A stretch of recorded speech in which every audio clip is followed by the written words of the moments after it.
SR online academy भलीकार। अॼु असां पढ़ंदासीं क्लास 3 जी English 1.2 exercise. Reading text the treasure खज़ानो।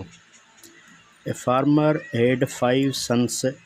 हिक हारीअ खे 5 पुट हुया।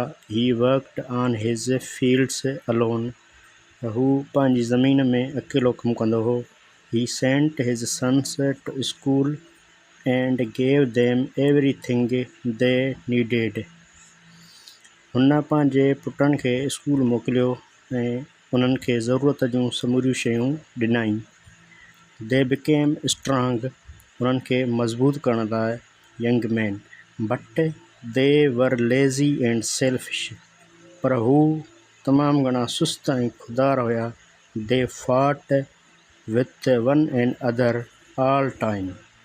हू हर वक़्तु हिक ॿिए सां विढ़ंदा रहंदा हुआ। When the farmer grew old. हारी जेको हुयो उहो तमामु कुराड़ो थी चुको हो। He became worried. हू परेशान थी वियो। He wanted his son to work and love one another. हू चाहींदो हो त हुन जा पुट जेके आहिनि उहो महिनत कनि ऐं हिक ॿिए सां प्यारु कनि। One day he called his son and said.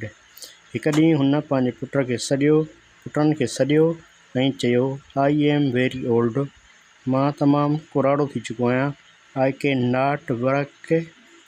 cannot work anymore.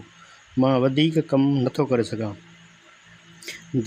There is no money for food. हिते खाधे जे लाइ बि पैसा न आहिनि। Now you have to work. हाणे तव्हांखे कमाइणो पवंदो। The farmer said. हारीअ चयो sow some seed in the field. कुझु ॿिज तव्हां ज़मीन में पोखियो। Very soon you will have your gold. ऐं तव्हांखे उन मां जल्द सोन मिलंदो। The young men were very sorry. नौजवान पंहिंजी ग़लती महसूसु कई and they sowed the seed and had a good crop. ऐं हुननि ॿिज पोखियो ऐं को सुठो फ़सुलु तयारु थियो। They sold it in the market for a good price. ऐं हू मार्केट में खणी विया जिते हुननि खे हिकु सुठो रेट मिलियो। As a result.